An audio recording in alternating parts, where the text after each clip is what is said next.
아멘. 예레미야 30장과 31장에는 별명이 하나 붙어 있는데 위로의 책입니다. 우리 31장 이야기를 나누면서 하나님의 위로를 나누었는데 그때 설교 제목이 외과의사 하나님이었습니다. 하나님께서 외과의사처럼 당신의 백성들 중에 살리려고 하시는 사람들을 이렇게 만나신다는 거예요. 외과의사라 그랬잖아요. 잘라내는 거. 함부로 산 세월들 때문에 생긴 상처와 오염들을 그냥 두지 않으시고 수술을 사용하셔서 약을 치료하시거나 그냥 요양하게 하거나가 아니라 잘못된 부분을 잘라내고 떼어내고 그러다 보니 그 수술대에 올라가면 다리 하나 잘라지게 되는 거고요. 손 하나 잘라지게 되는 거고요. 눈 하나 빼게 되는 겁니다. 그렇게 해서라도 하나님의 나라에 들어가게 하시려는 하나님의 극단적인 처방이라 그랬습니다. 담대함이라 그랬는데 이 담대함은 언제 쓰는 담대함이냐 하면 옆에 나보다 좀 센 사람, 나보다 좀 세 보이는 사람 멱살 잡는 게 담대함이 아니라 다리 하나 잘릴 각오를 하고 팔 하나, 눈 하나 뺄 각오를 하고 하나님의 수술대 위에 오르는 게 담대함이다. 그 담대함이 우리에게 필요하다. 하나님의 위로를 얻으려면, 하나님의 위로를 받아 다시 살 소망을 얻으려면 이 담대함이 우리에게 필요하다 한 이야기를 우리가 위로의 책 첫 번째 이야기로 나누었습니다. 그리고 오늘 그 이야기에 이어지는 두 번째 이야기이고 설교의 제목은 눈부시게 살아야 할 이유입니다. 그렇게 이제 절름발이가 된 거죠. 그렇게 이렇게 눈 하나가 빠졌고 팔 하나를 잃어버린 겁니다. 그들에게 말씀하시는 거예요. 오늘 우리가 읽은 말씀에 옛적에라는 말씀이 등장했습니다. 근데 옛적에라는 이 단어는 두 가지로 해석이 번역이 가능하거든요. 3절 말씀 같이 한번 읽어보겠습니다. 시작. 옛적에 여호와께서 나에게 나타나사 내가 영원한 사랑으로 너를 사랑하기에 인자함으로 너를 이끌었다 하였노라. 언뜻 이 3절과 4절을 연결해서 읽어보면 이거는 출애굽 때 이야기로 읽혀집니다. 하나님께서 이스라엘 백성들을 이끌어내셨죠. 그냥 사랑으로는 그들을 이끌어내는 게 불가능했습니다. 왜냐하면 이 백성들이 그 진노하시고 재앙을 베푸시는 하나님을 보고도 하나님을 쉽게 따라 나서기를 어려워했었거든요. 그들을 이끌어내서 홍해를 건너셨고 홍해를 건넌 다음에 미리암이 속옷치고 노래 불렀던 장면들이 등장하는데 3절과 4절을 읽어보면 마치 그때 장면이 떠오르는 것 같은 겁니다. 그래서 이 옛적의 첫 번째 용례가 뭐냐 하면 말 그대로 지금 우리나라 말 성경 읽혀지는 그대로 옛날에라는 뜻이에요. 옛날에 내가 너희들을 인도해서 애굽에서 출발해서 홍해를 건너고 광야로 데리고 와서 내가 너희들을 살려냈다 하시는 말씀으로 옛적에를 쓸 수 있습니다. 광야잖아요. 바로가 광야로 나가는 이스라엘 백성들을 보면서 저것들은 광야에 갇혔다 했었거든요. 광야가 살 수 없는 땅이라고 생각한 겁니다. 그 수많은 백성들, 수많은 이 사람들이 광야에 나가면 며칠 지나지 않아서 그가 가지고 있는 물들이 떨어지고 그가 가지고 있는 음식이 떨어지면 저기서 말라 죽을 거다. 저기서 다 굶어 죽을 수밖에 없을 거다. 애굽으로 다시 돌아오고 싶을 거다. 여기서 저들이 힘든 삶을 살았다고 생각하겠지만 광야에서 사는 것보다야 애굽에서 종살이 하는 게 훨씬 더 낫지 않겠나 하는 뜻으로 바로가 한 말이었거든. 그런데 막상 나가보니 어땠어요? 그 광야에는 하나님께서 씌워주신 구름 기둥이 있었다. 밤에는 따뜻하게 데워주시고 낮에는 해를 가려주시고 아침마다 내리는 만나로 그들의 먹을 것과 쓸 것들을 준비하여 주셨던, 신발이 40년 동안 그 신었던 신발이 닳지 않았다는, 40년 동안 입었던 옷이 헤어지지 않았다 말씀하시는, 광야는 바로가 보기에는 죽는 곳, 저들 광야에 갇혀서 다 멸종하게 될 것으로 보였지만 하나님이 함께 하시는 광야는 살만한 곳이었던 겁니다. 그런 뜻에서 옛적은 하나님의 위로가 선포된 곳이 맞습니다. 근데 이 옛적의 용례가 하나 더 있는 거예요. 이 옛적을 다른 의도로 해석하면 이렇게 해석할 수 있습니다. 먼 데서예요. 먼 데서로 바꿔 설리면 이렇게 돼요. 먼 데서 여호와께서 나에게 나타나 내가 영원한 사랑으로 너를 사랑하기에 인자함으로 너를 이끌었다 하였노라. 여기서 먼 데서는 과거에 있었던 그 출애굽에 있었던 내 사랑, 내 권능, 내 위로, 내가 지켜줌, 너희들의 먹임이 옛날에 한 번 있었던 일로 끝날 것이 아니라 먼 데서도 있을 거다. 먼 데서. 이스라엘 백성들에게 하나님께서 수술 말씀하셨는데 그 수술의 도구가 된 것이 바벨론이잖아요. 바벨론에 끌려가게 될 거 말입니다. 근데 끌려간 그 바벨론에서 영원히 있을 것이 아니라 돌아오게 될 거라고요. 내 영원한 사랑이 너희들을 거기에 그냥 두지 않고 너희들을 인도해 여기로 다시 돌아오게 할 거라고. 돌아올 때 홍해를 건넌 다음에 미리암이 소고치고 노래 불렀던 것처럼 너희 중에 믿음 있는 어떤 사람들이, 은사가 있는 어떤 사람들이, 눈이 뜨인 어떤 사람들이 소고치며 노래하며 그때의 감격을 다시 반복하게 될 거예요. 이 옛적에는 과거에 있었던 일이기도 하면서 앞으로 있을 일이기도 합니다. 담대함을 구해서 얻어가지고 그 수술대 위에 올라갔다가 내려온 뒤에 불구가 되었지만 여전히 하나님의 사랑은 끊어지지 않아서 여전히 하나님의 사랑은 끝이 없이 영원하고 충분해서 너희들을 다시 여기까지 데리고 올 거고, 출애굽을 경험하지 못한 너희들이 내 힘이 얼마나 강한지, 내 팔이 얼마나 크고 힘 있는지 확인하는 기회가 될 거다 말씀하시는 거예요. 기대하는 거예요. 예레미야가 하나님께서 예레미야를 통해서 이 31장 읽어주시면서 말씀하시는 겁니다. 괜찮다고. 이 전쟁에서 이길 수 없지만 괜찮다고. 포로가 되겠지만 괜찮다고. 내가 함께 갈 거고 다시 돌아오게 할 거니 너희들 나름대로 이러쿵저러쿵 하지 말고 인도하심에 내가 인도하니 그 인도하심에 순종하라고 말씀하고 계시는 겁니다.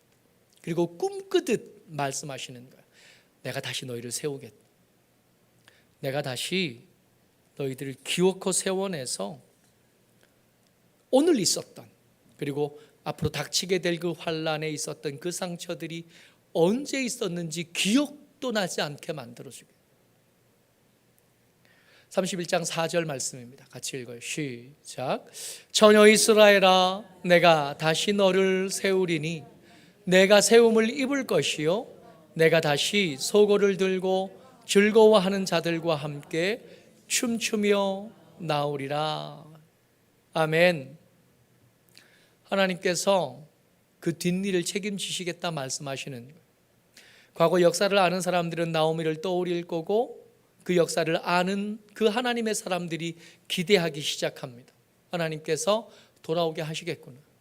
이번에 이 전쟁을 피할 수는 없고 이 전쟁을 이기지는 못하겠지만 이 전쟁 끝에 하나님의 말씀하심, 하나님의 인도하심에 순종해서 담대함을 가지고 그 수술대 위에 올라갔다가 내려오면 다시 괜찮아지겠구나. 다시 즐거워하는 날들을 맞이할 수 있겠구나. 다시 춤출 수 있겠구나. 나오미의 그 즐거운 노래, 그 노래를 다시 부를 수 있겠구나. 그러고는 회복되고 난 다음에 하나님께서 세우시고 난 다음에 일들을 하나하나 말씀해 가십니다. 5절 같이 읽어요. 시작. 내가 다시 사마리아 산들에 포도나무를 심때 심는 자가 그 열매를 따기 시작하리라. 하나님께서 세우시면 이런 일이 벌어진답니다. 하나님께서 주시는 위로, 하나님께서 주시는 복이 예레미야 31장 5절에 이렇게 기록되었어요. 여러분, 우리가 염두에 두는 일확천금하고는 상관이 없습니다. 다시 자세히 읽어봐요. 하나님께서 주시는 위로가 뭐예요? 내가 심고 내가 심은 나무에서 열매를 내가 따서 내가 먹을 수 있게 된 것. 우리의 못된 심포는 그동안 뭘 원했냐면 내가 심은 것도 내가 거두고 내가 심지 않은 것도 내가 거두고 길거리에 떨어진 것도 내가 줍고 내가 것이 아닌 것도 어떻게든 내가 좀 더 얻고 싶은, 노력은 하나만 하고 거두는 것은 더 많이 하고 싶고, 그것도 모자라서 그 이웃의 것, 한 마리밖에 없는 그 양까지 훔쳐오고 싶던 다윗의 그 못된 심보들이 우리 가운데도 있는, 하나님의 위로하심과 하나님의 세우심, 하나님께서 다시 세워놓고 싶은 하나님의 백성의 삶의 셈법은 그런 거 없습니다. 하나님께서 위로하시고 세워내 계시겠다 하신 것은 뭐냐면 심는 자가 열매를 따는 거, 일확천금을 갑자기 하늘에서 떨어진 것으로 거두는 것 말고요, 하나님께서 하늘에 떨어진 것으로 하나님의 백성을 먹이셨던 때가 있는 것을 압니다. 광야에서 이스라엘 백성들 농사 짓지 못했잖아요. 만약에 광야에서 농사 지을 형편과 사정이 됐다면 거기서도 하나님은 이스라엘 백성들에게 씨를 심으라고 하셨을 것 같아요. 근데 그럴 형편이 아니었던 거예요. 계속 이동해야 됐고 계속 움직여야 됐습니다. 그래서 하나님께서 그때는 그 백성들을 먹이시기 위해서 하늘의 것들을 땅에 내리시고 그것을 매일 주우러 가게 만드셨어요. 그때도 가만히 생각해 보세요. 그 땅에 내렸던 만나의 유통기한이 얼마예요? 하루. 오늘 먹을 건 오늘 거두는, 안식일 날 못 나가잖아요. 그러니까 안식일 전날 내리는 것은 이틀치, 유통기한이 이틀이 되는 거예요. 그것도 그냥 막 거두지 못합니다. 오늘 한번 나가서 3일치를 거두어 와서 내일과 모레는 쉬자, 그거 안 되는, 매일 나가야 돼요. 매일. 우리가 염두에 두고 우리가 기대하고 꿈꾸는 일확천금과 만나는 닮아 있지 않습니다. 매일 부지런해요. 매일 성실해야 돼요. 그리고 안식일 전날에는 믿음을 가지고 2배를 가지고 온 다음에 그 남은 하루치가 썩지 않고 벌레가 생기지 않을 걸 믿음으로 고백하는 사람만 안식일에 먹을 것을 구할 수 있는, 그나마 그것도요, 가나안에 들어가고 나서 씨를 뿌리고 거둘 수 있게 되면서 딱 끊어지는 겁니다. 땀 흘리지 않고 어떻게 좀 잘 살아볼까? 내가 수고하지 않은 것으로 열매를 좀 거두어 볼까? 운 좋게 어떻게 내가 공부한 것보다 더 좋은 성적을 거두어 볼까? 여기에 그게 끼어들 틈은 하나도 없지 않아요? 하나님께서 꿈꾸는 회복, 하나님께서 꿈꾸는 위로는 뭐냐 하면 수고한 만큼 거두게 되는 것. 이게 하나님의 위로요, 하나님의 축복이요, 하나님의 꿈꾸시는 하나님의 백성들이 살아가는 방법인 겁니다. 그동안 이 백성들 어떻게 살았냐 하면 이 불의한 재판관들이 있을 때, 이 전쟁이 시작되기 전에 매번 그 재판관들에게 경고하실 때 그때 어떻게 살았냐 하면 내 밭에 내가 씨를 뿌리고도 그 열매를 내가 먹지 못했어요. 왜요? 불의한 재판관에게 착취당했잖아요. 빼앗겼잖아요. 그러니까 내가 내 밭에 내 것으로 심고도 내가 먹지 못하는 삶을 살다가 전쟁에서 지고 나면 어떻게 되냐 하면 내 것이 아닌 것을 남의 밭에 심었다가 남의 것을 거두고 그들이 흘리는 것으로 먹고 살았다. 그 사이에 이들은 그동안 그들이 기대했던 악한 것, 그들이 기대했던 것, 헛된 것들에 대한 욕망을 씻어내게 됩니다. 그리고 돌아오면 내가 내 손으로 뿌리고 내 손으로 거두고 그걸 내가 먹는 게 이게 얼마나 큰 은혜인지, 이게 얼마나 공평하고 정의롭고 합당한 삶인지에 대해 뼈저리게 배우고 돌아오는, 내 땅에서 내가 살 수 있는 거, 내가 씨 뿌리고 내가 애쓰고 땀 흘려 잘 키워서 그 거둔 것을 내가 먹을 수 있고 내 자식들이 먹을 수 있고 내게 깃들어 있는 고아와 과부와 나그네들과 나누어 먹을 수 있는 게 이게 얼마나 큰 은혜고 이게 얼마나 특별한 삶인지 뼈저리게 깨닫고 돌아오는 겁니다. 여러분, 기도하면서 하나님, 로또 복권이 이번 주에는 꼭 됐으면 좋겠습니다. 저도 됐으면 좋겠는데, 이 말씀을 읽고 묵상하고 이렇게 보면 안 될 건 알겠어요. 그렇지 않아요? 안 되지 않을까요? 가끔씩 만나가 내리기도 하지만 그것은 정말 특별한 때였으니까 그랬던 거고, 우리가 일상을 살아가는 일에는 로또는 도움이 되지 않는, 우리가 기대하는 일확천금, 우리가 기대하는 갑자기 하늘에서 떨어진 어떤 것, 그것으로 우리는 부유해지지 못합니다. 그것으로 우리는 하나님의 은혜를 알 수 없고 하나님의 백성으로 합당한 삶을 살아갈 수 없습니다. 하나님께서 꿈꾸시는 거예요. 내가 너희들을 다시 세울 건데 그때는 어떻게 될 거냐 하면 너희들이 심고 너희들이 거두고 그걸 너희들이 먹게 된, 이게 하나님이 꿈꾸시는 위로입니다. 이게 하나님의 꿈꾸시는 다시 세워진 우리의 모습이. 한 절 더 읽습니다. 6절이요. 같이요. 시작. 에브라임 산 위에서 파수꾼이 외치는 날이 있을 것이라. 이르기를 너희는 일어나라. 우리가 시온에 올라가서 우리 하나님 여호와께로 나아가자 하리라. 여러분, 파수꾼이 하는 일이 뭐예요? 밤새도록 그 파수대 위에 서서 저기 멀리 적군들이 나타나나 나타나지 않나 보는 게 파수꾼이 하는 일이잖아요. 그래서 가장 좋은 파수꾼은 어떤 파수꾼이냐 하면 밤새 아무 소리도 내지 않은 파수꾼이 가장 좋은 파수꾼일 수밖에 없습니다. 밤에 파수꾼이 경성해서 졸지 않고 게으르지 않고 딴짓하지 않고 그에게 맡겨주신 일을 성실하게 감당하다가 이렇게 보다가 저기 지평선 끝에 군대가 이렇게 나타나는 걸 봤어요. 그리고 종을 치고 나팔을 불어서 사람들을 깨웠습니다.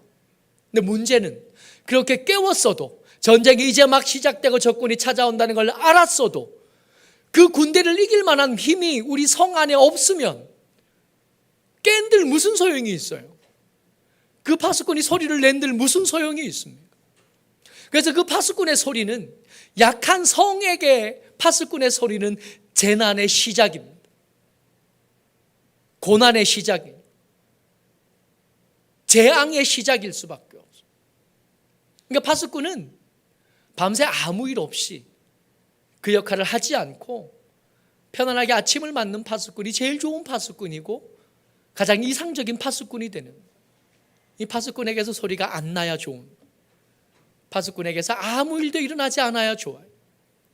밤새 파수꾼에게서 아무 소리도 들리지 않고 아무 소리도 들려오지 않으면 그날은 약한 사람도 하루 더 살게 되는, 이게 파수꾼의 역할입니다. 근데 하나님이 회복하시고 나면, 다시 이스라엘 백성들을 세우고 나면 파수꾼에게 숨겨져 있던 새로운 역할 하나가 등장합니다. 원래 파수꾼은 어쩌면 바깥쪽을 지켜보면서 있다가 적군을 대비하는 것도 있지만 하나의 역할이 더 있었던 거예요. 6절 하반절 다시 한번 봅니다. 너희는 일어나라. 이거 파수꾼이 하는 말이에요. 너희는 일어나라. 우리가 시온에 올라가서 우리 하나님 여호와께로 나아가자 하리라. 아마 저날은 안식일날 아침인 것 같습니다. 안식일날 아침에 아직 잠들어 있는 백성들, 그 성 안의 주민들을 깨우는 거예요. 이 깨우는 소리는 재앙과는 상관없어요. 재난과 상관없고 전쟁과 상관이 없어요. 일어나라! 오늘 예배 드리러 가야 돼. 얼른 씻어라. 얼른 옷 갈아입어라. 빨리 준비해라.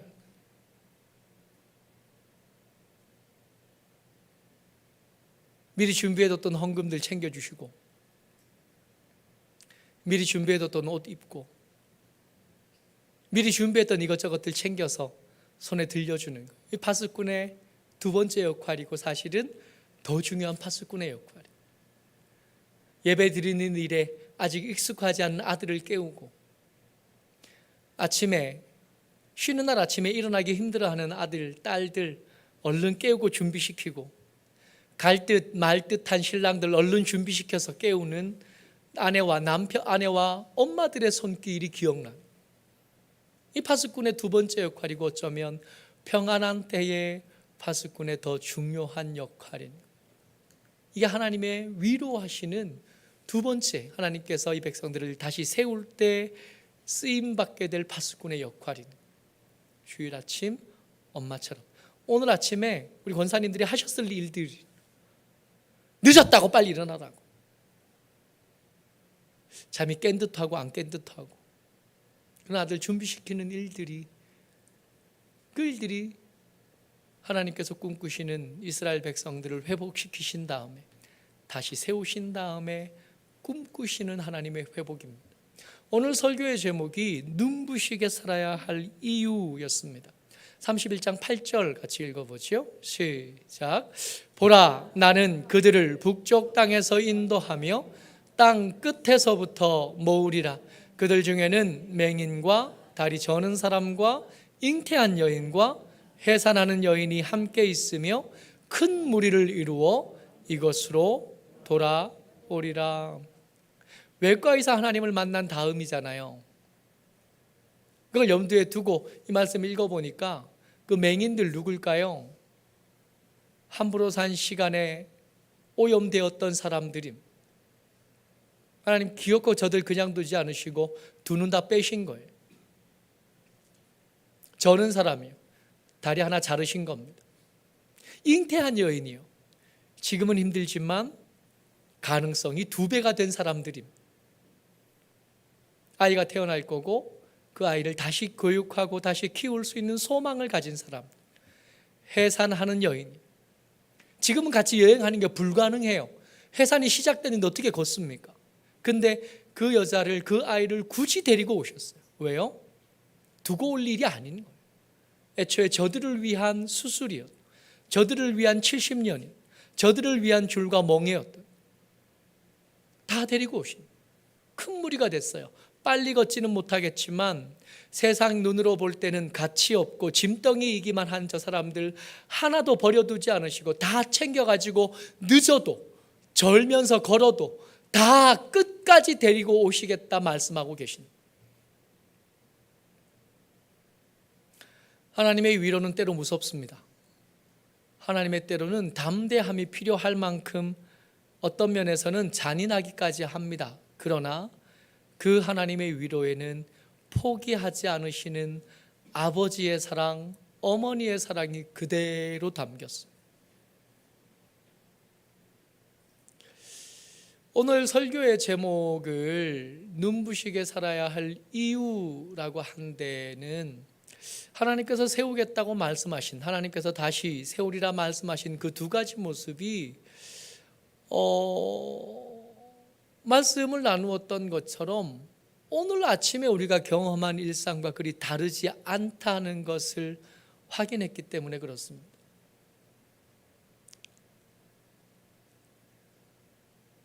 아침에 매번 깨워야 일어나는 딸, 아들 때문에 좀 피곤하고 힘들고 짜증도 나셨을 텐데, 교회를 갈 듯 말 듯한 신랑들 때문에 좀 화도 나고 힘드셨을 텐데, 근데 그거요,